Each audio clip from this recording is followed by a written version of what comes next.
What up, y'all? UFC T-Dot Breakdowns. We're here for UFC 278. This is going to be the early prelims and the prelims. I'll put out another main card video later. Like, subscribe, follow, all that good stuff. Let's get right into it. We had DC and Rogan on the call. Right off the back, I don't know what happened to DC, but for some reason he called Leon Edwards Rion Edwards. I was like, is Kim Jong-il on the commentator? Okay, Kim Jong-il specifically from Team America, I assume he doesn't talk like that. Although R's and L's in the Korean language is like the same letter. And so R and L is easily confused in Korean. Like, that's not just some stereotype they made up to be mean. Like, that's the true. B and P, G and K, L and R, D and T, they're like the same physical symbol. All right, first up we had Daniel Da Silva versus Victor Altamirano. It was a crazy first round battle. They were spinning attacks. Big knee. There was a big knee to the body from Altamirano that, like, he kneed him and he crumbled him as he kneed him, but he just held on and rolled him down to the ground. He cut him open. Da Silva was throwing up submission attempts, but Altamirano had better defense. He landed some crazy elbows, basically until it was stopped. Altamirano by TKO round 1. During his post-fight, this is his debut in the UFC, first UFC fight. He's like, Salt Lake City, welcome to UFC 278. I guess he wanted to go first or something, so I like that he wanted to warm up. Next up, we got Arichi Long versus Jay Perrin. Arichi Long is this Mongolian dude. Fights out of China, but he's Mongolian. He hits so hard. He was landing this counter left hook that was hurting Perrin pretty bad. He was landing crazy uppercuts, multiple flying knees. Some that landed, some that didn't, but just he was making the attempt, and he landed at least 2 of those flying knees. Right at the end of round 1, Perrin got him down, just like stacked him up against the wall. Had some real good success. Round 2 took him right down, but this time Arichi Lang had room to like get free and actually do something instead of being stacked up against the fence. And so, you know, he was able to defend much better. Jay Perrin, he's tough, man. It was a good fight back and forth. It was a crazy exchange right at the end of the fight, like crazy, just throwing blows. Arichi Lang won by unanimous decision. Next up, we had Amir Abazi versus Francisco Figueroa. It's Davison Figueroa's little brother. And it's crazy, when you watch Francisco, he's like darker skin, slightly lesser Davison. Like, all the things Davison does, he does those things too, just not quite as well. He hits real hard too, just like his brother. Abazi was like super wrestle heavy, and once they got to the ground, he was dominating position to position. Got on the back, got a rear naked choke on him. Round 1. Amir Abazi was fun. I don't know if it's funny or not, but Joe Rogan's in there to interview him, and he had like a translator, but him and the translator were speaking in English, and then he was like, "I'm just fucking with you, Joe." And Joe who like, Joe just was like, "Yeah, I was like, you were speaking to me in English just a moment ago." I love that Joe had no reaction to the joke. He was like, "I'm just joking. I'm just fucking with you, Joe." And Joe was just like, "Not funny. Let's do this interview, prelims." All right. That was the early prelim.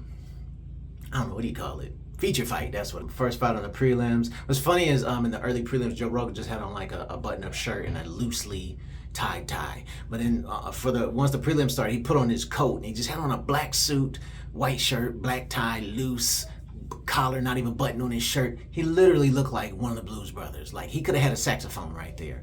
I mean, DC wasn't dressed appropriate, but he's got the right body shape. All right.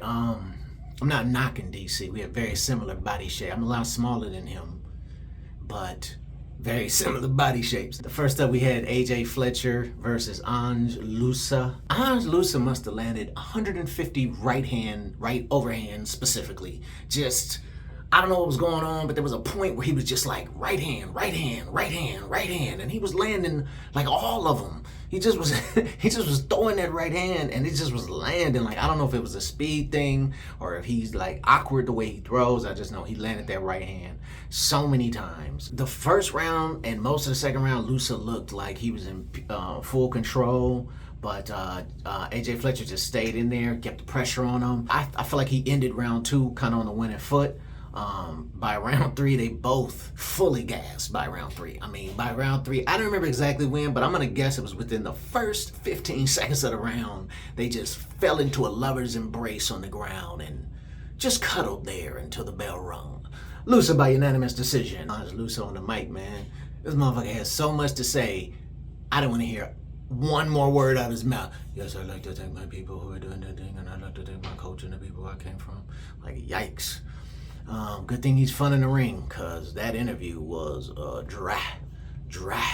It was Sahara dry. I need a drink right now just because how dry my throat got thinking about that interview. All right, next up we had Sean Woodson versus Luis Saldana. What's crazy is Saldana and Woodson are almost the same age. They both started boxing at age 8. And so normally Sean Woodson is so big and so much better at boxing than his opponents that like they never even get near him. But this guy really knows how to box, and he was able to use kicks, number one, to keep Woodson off of him, and then use his own boxing to defend and attack Woodson very effectively. Like, I've never seen anyone make Woodson look bad like this. Like, he made him look bad on the feet. Boxing, he made him look bad. I mean, but again, he was using kicks to minimize it. Woodson has stick-thin legs. The commentators brought it up. And, I mean, he kicked those legs from up underneath him a couple times, if I'm not mistaken. Not like knockdowns, just like, you know, couldn't hold his weight up with those kicks coming in. Anyways, also Mike Beltran ref this fight and the last fight in a row, which is really weird. Makes me feel like one of the other judges like got sick or fell out or something, because it's weird to just see a judge or a ref two fights in a row. Anyways, but yeah, Saldana used kicks and movements to counter Woodson's length pretty well. Like he caught Woodson with this check left hook. Woodson was coming in and he just matadored him like, pow, and then fell away from him. Like, it looked like he hit him and just flew out of the ring. Like, let me get out of his way because he's knocked out. But the ref didn't stop it because Woodson, even though he was pretty dazed, he was still like, I don't know, he was still alive, I guess. This is like where this match gets all messed up. So he let him get up.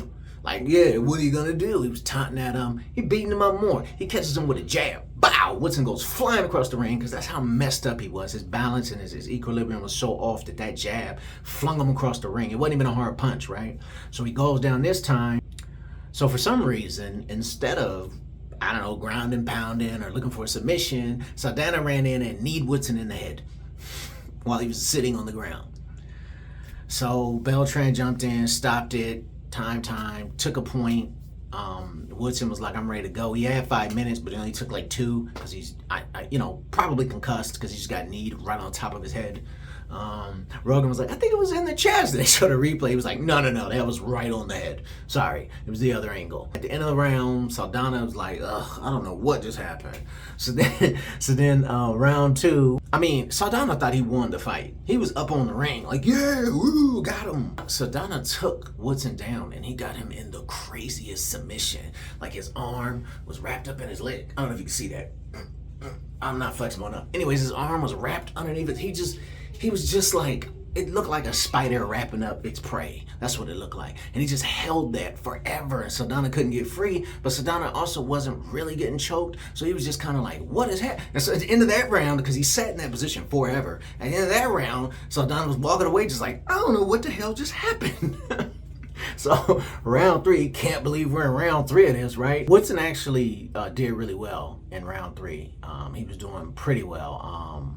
Saldana was trying to throw this spinning back fist so bad he wanted it, and he wanted to wrestle in round 3 because I think he was gassed.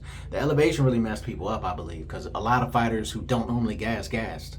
But Woodson definitely won that 3rd round. The judges called it a split draw. So one judge had it for Woodson, one judge had it for Saldana, and one judge made it a draw. That's because of that point. If there was no point, that's unanimous decision for Saldana, the point deduction. Next up, we had Leonardo Santos versus Jared Gordon. I don't have a lot to say about this fight. It was very boring. Santos seemed very one-dimensional. Jared didn't allow him to get to his one dimension other than like a couple seconds. Unanimous decision, Jared Gordon. There was a giant black dude in the crowd, just giant. He was wearing a jersey that said Crenshaw number 24, and he just was like, yeah, baby. He was louder than the whole crowd. Yeah, baby. He was big, like the Hulk big. I don't even know why they showed him. I'm just saying.